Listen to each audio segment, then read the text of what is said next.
Thanks for clicking on the video. Hit the subscribe button for more weekly content, and hit the notification bell so you won't miss a thing. Black or Greymon? No. What our heroes now face is a lot worse. What's good, people poppin'? How we doing? And welcome to part 14 of our ongoing series, What If Kari Was the Digimon Emperor? Our story is getting closer and closer to reaching its epic climax, meaning the end is approaching a lot faster than you think. We have quite a few more episodes left to tell, but mentally prepare yourself to eventually put this story to rest. This is officially the longest running What If series on the channel, along with being the most popular. Thank you all for your continued support since part 1 went up all those years ago. Also thanks to my subscribers, new and old. We're less than 500 subs away from reaching 3,000. If you truly enjoy what you see, make that red subscribe button gray. It helps so much more than you might know. Alright, enough with the shameless plug. Kari taking over at the Digimon Emperor undoubtedly let loose a series of events unseen before, including the events of today's part. If you are indeed new, go and check out the playlist included in the top right. To all my returning guests, let's get this party started. If this video receives 30 likes, that's right, 30, that will let me know you want things to continue into part 15. The last part reached the like goal in less than a week, so I know you guys can make it happen. Let's begin. We finished the last part with the epic debut of Teropiamon, Kanayoli's ultimate DNA Digivolution partner who used his newfound power to seemingly take out Arukenimon and Mummymon. Not only that, the two enter the next stage of their own relationship. And with Arukenimon out of the way, they don't need to worry about artificial Digimon going on more rampages. Finally, Davis and Cody, by default, will be DNA Digivolution partners, so the two wonder just what kind of Digimon XVmon and Ankylamon will become. The Digidestined decided not to linger around Giga House much longer, and feeling they deserved it, headed back to the human world for the night to get some much needed rest. That evening, DK and Kari message each other, going over possible ideas for fun activities the group can do now that the digital world is finally safe. That is until Kari got a new message on her D terminal from an unknown sender. The message read, "Want to know the truth? Come to where it all began. Alone." The last word being in all capital letters. A chill surged down her spine worse than anything she's ever experienced. Images of the dark ocean and her subsequent actions as the Digimon Emperor flashed through her mind, including the deaths of her partner Digimon. This overflow of negative emotions caused her to cry out in terror, alerting her brother to rush into her room. "Kari! Kari, it's okay! I'm here! I'm here!" Fortunately, Ty being there was able to calm her down slightly, but she was still breathing pretty heavily. "Ty! I can't go back there. Back where, Kari?" She then pointed to the message on her D terminal, and it became clear to a veteran Digidestined. "Please, Ty, I can't." He gently pulled in his very frightened sister. "Don't worry, Kari. Your big brother won't let anything happen to you." After a little bit longer, Kari calmed down to be able to think clearly about what the message was all about. Ty contacted Matt and TK and called them over to discuss it as a group. "Clearly who sent that message is setting up a trap," Matt stated. "That much is clear, but the question is, who sent it? It couldn't have been the same person who sent that message to Ken, Arukenimon? I thought you guys took care of her." "We did. There wasn't a trace of her left when we left." "Then if it wasn't Arukenimon, who else did that leave?" "Someone who knows that I was the Digimon Emperor," Kari said with a slight trembling in her voice. Instinctively, DK grabbed her hand before saying, "It doesn't matter who it is. I won't let anyone take you again." This did manage to bring a smile to her face, but it also invited big goofy grins from the older teens. Poor TK was now redder than ever. "Slow down there, Casanova. I think what you meant to say was we won't let anyone take her. Right, Ty?" "Better believe it. You two might be a thing now, but we're all in this together." Hearing the confidence in her brother's voice was exactly what Kari needed right now. Her trembling had all but ended. Combining that with TK's undying optimism, one could easily see the light in her eyes begin to return to what it was before this all started. Ty at this point then laid out his plan that was sure to work out for everybody. Once it was all said and done, everyone made their way back to their respective homes to make preparations for what's to come. But first, Ty and Matt had to make some phone calls. The following week, Davis, Ken, and the rest of the newer Digidestined team made their way to the computer lab with a bunch of outdoor activity items in tow. Picnic baskets, blankets, a volleyball set, you name it. They had it. They were made aware of Kari's mysterious message, but instead of stressing about it, they thought they should spend some time relaxing and not worrying about it. Today was going to be a fun day. Once they arrived at the computer lab, they were greeted with a huge surprise. It was all the older Digidestined, all with the same gear as Davis and his friends. Even Mimi and Joe. They were all completely stoked to see them. Ty stepped up to fully explain everything. There's strength in numbers. Whoever's going to come for my sister will have to go through all of us. But don't forget, today's all about fun.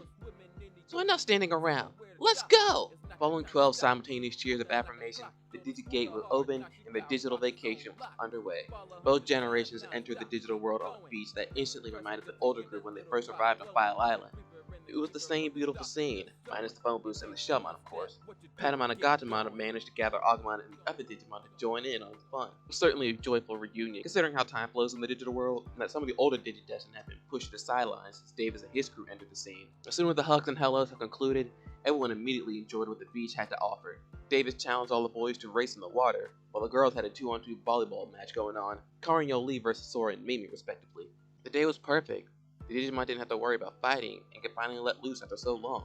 The kids could be just that. Kids.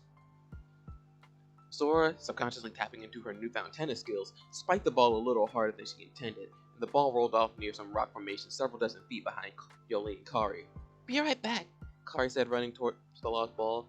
As soon as she picked it up, her hands eerily phased through it. Not only that, but the golden sand beneath her lost all color and all she saw was gray.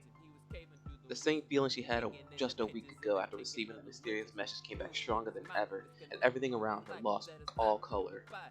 Kari turned around to call for help, where in front of her were only frozen silhouettes of her friends frozen in time, and even they didn't last. Everything and everyone on this once gorgeous beach slowly began to fade, including the beach itself, until all that was left was a dreary shore surrounding a pitch-black sea of dread. No! No! Hello, Kari. I've been expecting you. This can't be real. Kari recognized that voice. The callous, cold, sinister tone could only belong to one being. Slowly, she turned to face what she thought to be a phantom or hallucination. It can't be. We destroyed me. I will admit, we never expected something like that to happen. And had it not been for my quick thinking, we most certainly would have. Well, no need to get into that. Even after all that, Arukenimon, and presumably Mummymon, is still alive. There hasn't been any artificial Digimon attacks since they left Giga House, so it's safe to assume she was done for. Finding whatever shred of confidence she had, Kari did her best to confront the Spider Witch. "What do you want with me, Arukenimon?" Kari, don't you remember what my message said? So it was you that sent it. The grin on Arukenimon grew even wider. Are you ready to learn the truth? Why should I believe anything you tell me? Because, Digimon Emperor, I'm the one who made you who you are. Arukenimon then leapt down from the boulder she was sitting on and aimed a single strand of hair towards a control spire that was looming some distance away. Spirit Needle! The hair-turned needle pierced the dark tower, but instead of changing it into a Digimon, it radiated pulses of intense negative energy, causing Kari to fall to her knees in pain. Her feelings of despair, fear, and rage began building outside of her control. As it was happening, Arukenimon made her way to the fallen Digidestined. How do you think the one bearing the Crest of Light was able to become the dreaded Digimon Emperor? Well, inside that head of yours is a teeny tiny dark spore bestowed to you by yours truly. As the years went by, so did the light inside of you, until all that was left is darkness and evil. The control spires too? You were made to believe they were your own creation, but once again, that was all. And with a little reprogramming, they can now re-energize that spore inside of you with negative energy. Kari did her best to resist, but it was taking all of her strength just to stay conscious. TK Katamon. She mouthed these words, and a faint glow began to emerge from her chest. No, there will be none of that. Your spider Digimon hissed before pulling out several more strands of hair and amplifying the waves even more. This time, there was nothing Kari could do to stop it. That small glow was instantly snuffed out, only to be replaced with a dark purple aura surrounding her entire body. Her screams echoed throughout the monochrome void and were soon joined with Arukenimon's demented laughter. The screams eventually got quieter and quieter until all that could be heard was the eerie ocean. Kari rose from the ground, as silent as the world around her. The last thing she saw in the dark ocean was the diabolical chuckling of Arukenimon. before she was returned to the beach, time continuing as if nothing happened. She made her way back to the others, though without the volleyball she left her retreat. This prompted Yoli to go ask Kari if she was alright, only to be forcibly shoved to the ground. Hey, what gives? Everyone saw and heard what just happened and made their way to figure out what was going on. Kari, what'd you do that for? Trash, she finally spoke. Huh? But she said nothing more. She merely held her D3 in the air, which returned to its blackened stain. Kari, what's going on? TK shouted. Suddenly a control spire made itself visible in the distance.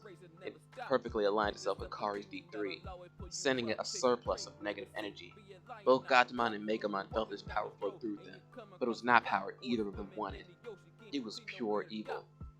But it was too late. Gatomon, Warp Digivolve 2! Megamon, Warp Digivolve 2! Ophanimon, Raguelmon. Quick note, yes, this is Ophanimon Fall Down mode. I feel like she wouldn't have actually said that upon Digivolving, but I want to make that distinction clear. What was supposed to be a carefree day of fun turned into a nightmare beyond comprehension. I knew it! She's been tricking us the entire time! Kari's been evil since the beginning! Cody shouted, which prompted TK to angrily pull him up by the collar in response. That's not Kari. You don't know her at all! Alright, genius, who's that over there with the 2 superpowered Digimon, huh? Guys, enough! The situation is bad enough without more fighting! Tai intervened with TK calming himself enough to put the kid down. Tai was right. Somehow, whatever happened to Kari enabled her to not only reactivate the control spire, according to them, but it allowed Gatomon and Megamon to reach the Mega level. Not only that, with the control spire now back up, Agumon and his team can't even Digivolve. DNA Digivolution wasn't even an option. However, the newer Digidestined did have their Digimon Armor Digivolve to put up some sort of fight, but calling it a fight would have been an overstatement. The Armored Digimon charged in, but with minimal effort, the 2 Mega Digimon completely dominated them to the point of reverting back to their in-training level. But that wasn't the end of it. More power surged from Kari's D3 into Ophanimon and Raguelmon. Ophanimon, Raguelmon, DNA Digivolve 2, or Digimon. The once sunny sky became as dark as this monster's wings. The gentle waves of the ocean surged into raging torrents. It was as if Ordemon's very presence would bring the area, no, the digital world, into ruin. But Kari was done with her demonstration. Hopping aboard her partner, she flew off far away from the group. She left stunned, defeated, and hopeless.